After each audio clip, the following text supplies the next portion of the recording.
Assalamualaikum warahmatullahi wabarakatuh. Berjumpa lagi dalam pelajaran biologi di materi tentang tumbuhan paku. Langsung saja kita bahas mengenai tumbuhan paku. Yang pertama adalah ciri-ciri tumbuhan paku. Yang pertama, tumbuhan paku ini tergolong dalam golongan Cormopita berspora. Artinya, tumbuhan paku sudah memiliki akar, batang, dan daun sejati. Yang kedua, tumbuhan paku termasuk dalam golongan Tracheophyta. Artinya, tumbuhan paku ini sudah memiliki berkas pembuluh atau pengangkut. Yang ketiga, tumbuhan paku tidak memiliki biji untuk berkembang biak. Yang keempat, tumbuhan paku memiliki 2 siklus generasi, yaitu yang pertama generasi sporopit dan gametofit, di mana generasi sporopit lebih dominan daripada generasi gametofitnya. Kemudian yang terakhir, daun pada tumbuhan paku ini berasal dari tunas secara gulungan dan melingkar pada ujungnya. Bisa dilihat pada gambar berikut.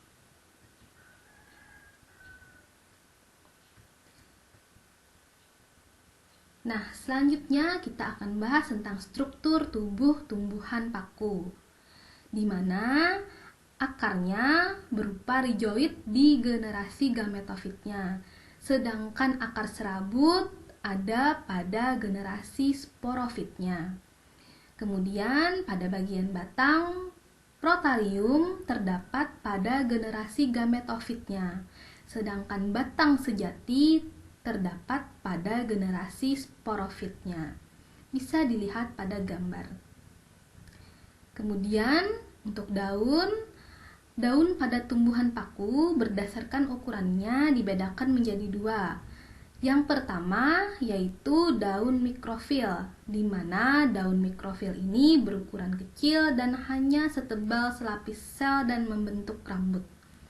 Yang kedua yaitu daun makrofil, di mana daun pada tumbuhan paku ini ukurannya besar dan tipis, sudah memiliki bagian-bagian daun seperti tulang daun, tangkai daun, mesofis, dan epidermis.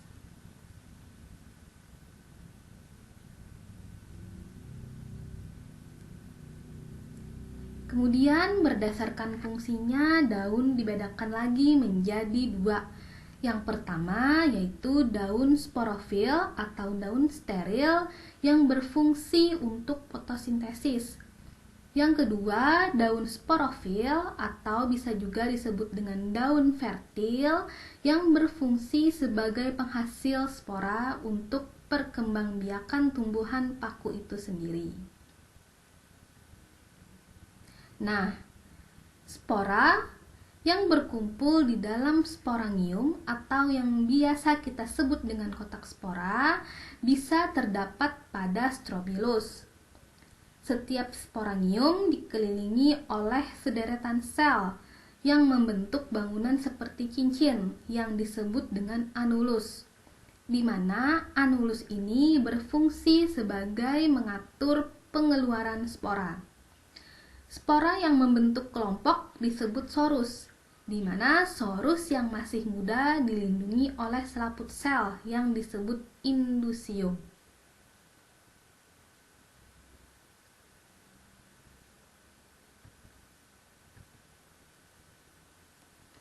Berikutnya reproduksi tumbuhan paku. Reproduksi tumbuhan paku terjadi jika udara kering, maka anulus akan mengerut dan sporangium akan pecah, kemudian spora keluar. Saat spora yang jatuh di tempat yang lembab akan tumbuh dan berkembang menjadi protalium atau generasi gametofit dari tumbuhan paku yang memiliki antheridium penghasil sperma, sedangkan archegoniumnya menghasilkan sel telur. Peleburan sperma dan sel telur terjadi di dalam archegonium dan akan membentuk zigot. Selanjutnya, zigot tumbuh menjadi sporopit atau tumbuhan paku itu sendiri. Bisa dilihat gambar dari siklus hidup tumbuhan paku. Selanjutnya, klasifikasi tumbuhan paku berdasarkan jenis spora yang dihasilkan. Ada 3. Yang pertama, paku homospora. Yang kedua, paku peralihan. Dan yang ketiga, paku heterospora. Baik, kita akan bahas satu persatu.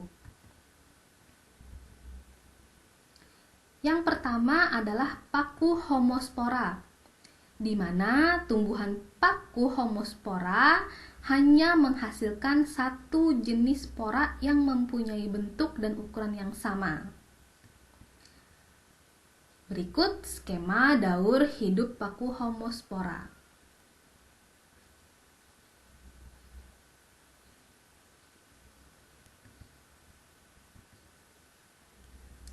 Selanjutnya adalah paku peralihan, di mana tumbuhan paku peralihan ini menghasilkan 2 jenis spora, yaitu spora jantan dan spora betina.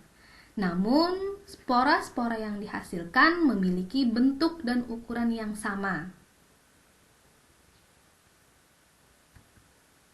Berikut siklus hidup atau perkembangbiakan paku peralihan.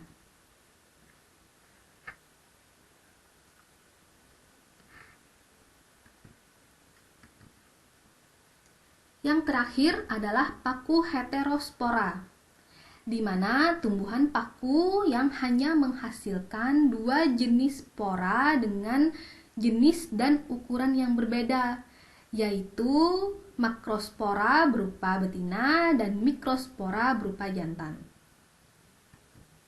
Berikut adalah skema perkembangbiakan paku heterospora, di mana sporanya ada 2, yaitu mikrospora dan makrospora.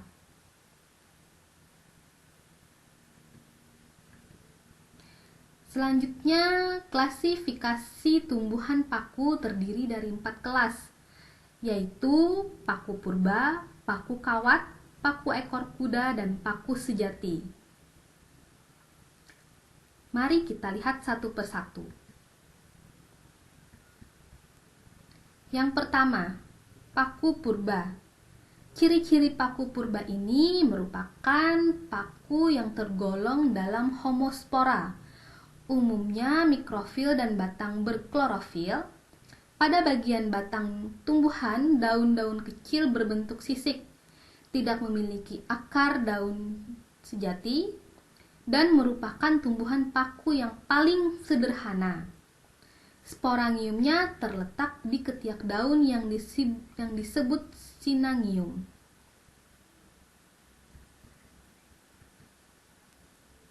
Yang kedua adalah paku kawat. Paku kawat ini merupakan termasuk dari tumbuhan paku homospora dan heterospora. Daunnya berbentuk sisik dan terletak tersebar pada batang. Sporangiumnya berkumpul membentuk strobilus di ujung batang atau cabang.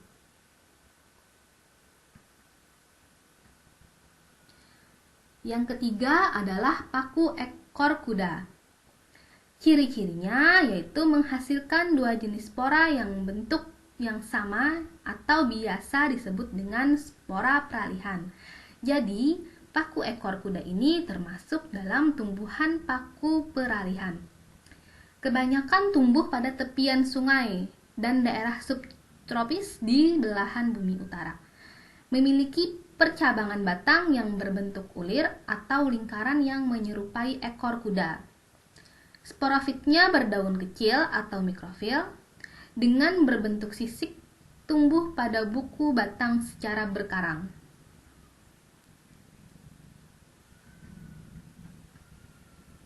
Yang terakhir adalah paku sejati.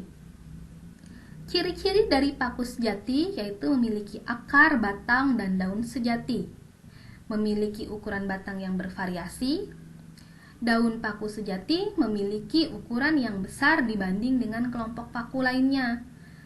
Daun yang masih muda akan menggulung. Sporangium berkumpul dalam sorus yang berada di bawah permukaan daun. Nah, baiklah, Sekian video pembelajaran kita tentang tumbuhan paku. Sampai jumpa di video pembelajaran pada submateri berikutnya. Terima kasih.